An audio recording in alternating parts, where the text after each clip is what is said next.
গবেষণা প্রতিবেদন লেখাটাকে অনেকেই হয়তো একটু ক্লান্তিকর কাজ বলে মনে করেন, কিন্তু সত্যি বলতে কি, এটাই কিন্তু সেই ফাইনাল স্টেপ যা পুরো একটা গবেষণাকে সার্থক করে তোলে। ভাবুন তো, ঘন্টার পর ঘন্টা ধরে যে ডেটা সংগ্রহ করা হলো, যে বিশ্লেষণ করা হলো, তার আসল মূল্য তো তখনই পাওয়া যায় যখন সেটা একটা গোছানো, অর্থবহ প্রতিবেদনের রূপ নেয়। তো এত যে পরিশ্রম করে একটা গবেষণা করা হলো, এরপর সবচেয়ে জরুরি কাজটা আসলে কি? উত্তরটা কিন্তু খুব সোজা। গবেষণার যে ফলাফল, সেটাকে সবার কাছে ঠিকঠাকভাবে পৌঁছে দেওয়া। আর ঠিক এই জায়গাতেই একটা ভালো গবেষণা প্রতিবেদনের আসল ভূমিকা। একটা গবেষণা প্রতিবেদন কি জানেন, অনেকটা একটা সেতুর মতো ভাবা যেতে পারে। একদিকে রয়েছে আবিষ্কার, আর অন্যদিকে সেই আবিষ্কারকে বোঝা বা উপলব্ধি করা। এই দুটোকে জোরে এই প্রতিবেদন। এর মাধ্যমেই একজন গবেষক তার কাজের উদ্দেশ্য, কী পদ্ধতিতে কাজটা করলেন, আর শেষ পর্যন্ত কী ফলাফল পেলেন, সেই সব কিছু লিখিতভাবে সবার কাছে তুলে ধরেন। এক কথায়, একটা ভালো প্রতিবেদন ছাড়া যে কোনো গবেষণায় কিন্তু অসম্পূর্ণ থেকে যায়। এই ব্যাপারটা গুডে আর হ্যাচ খুব সুন্দর করে বলেছেন। তাদের মতে একটা গবেষণা প্রতিবেদনের আসল উদ্দেশ্য হল আগ্রহী সবার কাছে গবেষণার পুরো ফলাফলটা তুলে ধরা, এমনভাবে যাতে সবাই ডেটাটা বুঝতে পারে আর সিদ্ধান্তের পেছনের যুক্তিটা নিজে থেকেই যাচাই করতে পারে। দেখুন, লক্ষ্য কিন্তু দুটো: এক, ডেটাটাকে সহজ করে তোলা, আর দুই, পাঠক যেন নিজেই এর যৌক্তিকতা বিচার করতে পারেন। তো চলুন, আজকের আলোচনায় আমরা এই কয়েকটা বিষয় নিয়ে কথা বলবো। গবেষণা প্রতিবেদন আসলে কি, টেকনিক্যাল আর জনপ্রিয় প্রতিবেদনের মধ্যে পার্থক্যটা কোথায়, লেখার মূল নীতিগুলো কি, একটা প্রতিবেদনের সাধারণ গঠন কেমন হয়, আর সবশেষে একটা অসাধারণ প্রতিবেদনে কি গুণ থাকা দরকার।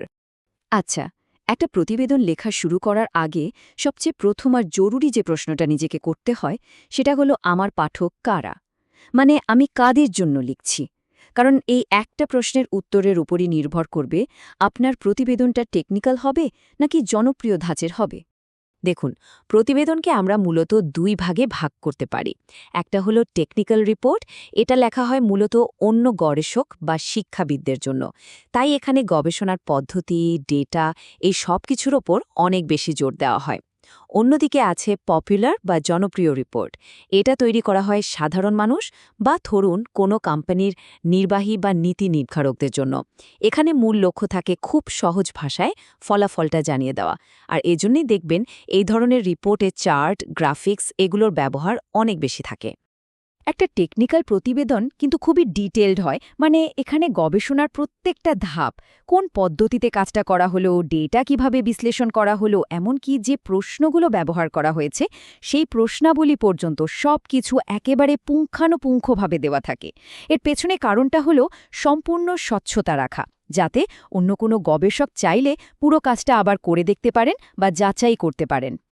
আর এর ঠিক উল্টোটা হলো জনপ্রিয় প্রতিবেদন। এটা অনেক বেশি সংক্ষিপ্ত হয়, আর মূল ফোকাসটাই থাকে কাজের ওপর। মানে ফলাফলটা কি, আর সেই ফলাফলের ভিত্তিতে এখন কি করা উচিত, এই সুপারিশের ওপরই সবটা জোর দেওয়া হয়।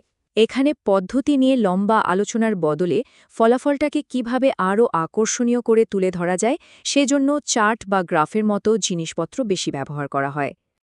আচ্ছা, প্রতিবেদন টেকনিক্যাল হোক বা জনপ্রিয়, কিছু গোল্ডেন রুলস বা মূল নীতি কিন্তু সব ক্ষেত্রেই মেনে চলতে হয়। এগুলোকে বলা যেতে পারে একটা ভালো প্রতিবেদনের ভিত্তি। চলুন তাহলে সেই নিয়মগুলো একটু দেখে নেওয়া যাক। সবচেয়ে প্রথম আর প্রধান যে নীতি, সেটা হলো স্বচ্ছতা বা ক্ল্যারিটি। মানে প্রতিবেদনের উদ্দেশ্য একদম পরিষ্কার হতে হবে। ভাষা হতে হবে সহজ, এমন যাতে কোনো রকম ভুল বোঝাবুঝির সুযোগ না থাকে। মূল কথা একটাই, পাঠক যেন কোনো রকম দ্বিধা বা বিভ্রান্তি ছাড়াই মূল বক্তব্যটা ধরতে পারেন। এর পরেই আসে নির্ভুলতা আর যথাযথতার প্রশ্ন। প্রতিবেদনের শিরোনামটা যেন কাজের সঙ্গে একদম মিলে যায় সেটা দেখতে হবে। যে শব্দ বা ধারণাগুলো ব্যবহার করা হচ্ছে সেগুলোর প্রয়োগ যেন ঠিকঠাক হয়। আর হ্যাঁ, খুবই গুরুত্বপূর্ণ একটা বিষয় হলো, যদি অন্য কারো লেখা বা ধারণা ব্যবহার করা হয় তাহলে অবশ্যই উক্তি আর ফুটনোট দিয়ে তার উৎসটা পরিষ্কারভাবে উল্লেখ করতে হবে। এটাই কিন্তু একটা রিপোর্টের বিশ্বাসযোগ্যতা তৈরি করে। ভাবুন তো, আপনার কাছে হয়তো খুবই গুরুত্বপূর্ণ ডেটা বা তথ্য আছে, কিন্তু সেটার উপস্থাপনা যদি আকর্ষণীয় না হয়, তাহলে কি পাঠকের মনোযোগ ধরে রাখা সম্ভব? একদমই না। আর সেজন্যেই সুন্দর আর পরিষ্কার চার্ট, গ্রাফ বা টেবিল ব্যবহার করাটা জরুরি। লেখার প্যারাগ্রাফগুলো যেন একটা যৌক্তিক ধারাবাহিকতা মেনে চলে, সেটাও দেখতে হবে।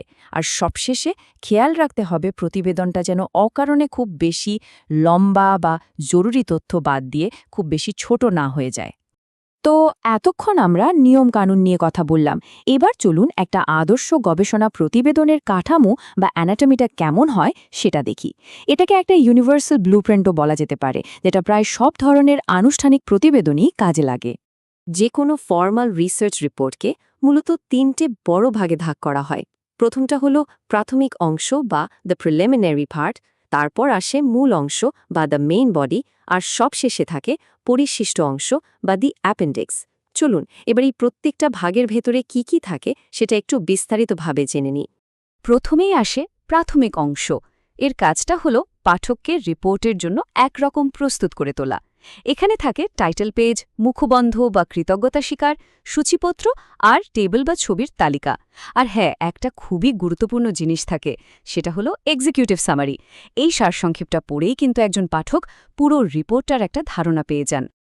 এরপর আমরা চলে আসি প্রতিবেদনের একেবারে হার্ট বা কেন্দ্রবিন্দুতে, অর্থাৎ মূল অংশে। এখানেই কিন্তু গবেষণার আসল গল্পটা বলা হয়।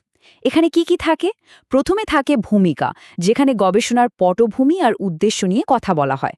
তারপর আসে গবেষণা পদ্ধতি, মানে কাজটা কিভাবে করা হয়েছে। এরপরেই আসে ফলাফল বা ফাইন্ডিংস, আর সব শেষে থাকে উপসংহার এবং সুপারিশ, মানে ফলাফল থেকে আমরা কি বুঝলাম আর কি করা উচিত। আর একদম শেষে আসে পরিশিষ্ট বা অ্যাপেন্ডিক্স। এখানে মূলত সেই সব সহায়ক জিনিসপত্র রাখা হয় যেগুলো মূল রিপোর্টে দিলে হয়তো বড্ড বেশি বিস্তারিত হয়ে যেত। যেমন ধরুন গবেষণায় ব্যবহৃত প্রশ্নাবলী বা অনেক বড় কোনো ডেটা টেবিল। আর এখানেই থাকে গ্রন্থপঞ্জি বা বিবলিওগ্রাফি, যেখানে গবেষণার কাজে ব্যবহৃত সব বই বা আর্টিকেলের তালিকা দেওয়া থাকে। একটা রিপোর্ট শুধু তথ্য দিয়ে সম্পূর্ণ করলেই তো চলে না, তাই না? একটা ভালো রিপোর্টকে হতে হয় অসাধারণ। তো আমাদের আলোচনার এই শেষ পর্বে আমরা ঠিক সেই গুণগুলো নিয়ে কথা বলবো, যেগুলো একটা সাধারণ রিপোর্টকে একটা ব্যতিক্রমী রিপোর্টে পরিণত করে, যেটা আসলে একটা ছাপ ফেলতে পারে। একটা অসাধারণ রিপোর্টের প্রথম গুণই হল চিন্তার স্বচ্ছতা, মানে গবেষকের চিন্তাভাবনাগুলো বেশ যৌক্তিক আর সহজে বোঝা যায়। এরপরে আসে সুশৃঙ্খল উপস্থাপনা, সবকিছু একটা লজিক্যাল অর্ডারে সাজানো। এই দুটো জিনিসই পাঠকের মনে আস্থা তৈরি করে।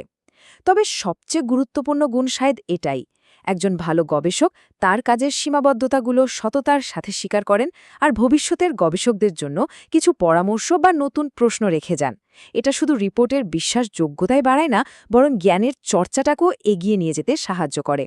পুরো আলোচনা থেকে যদি কাঠামোগত দিক দিয়ে একটা মাত্র জিনিস মনে রাখতে বলা হয়, তাহলে সেটা হবে এই 3 অংশের গঠনটা: প্রাথমিক অংশ, মূল অংশ এবং পরিশিষ্ট।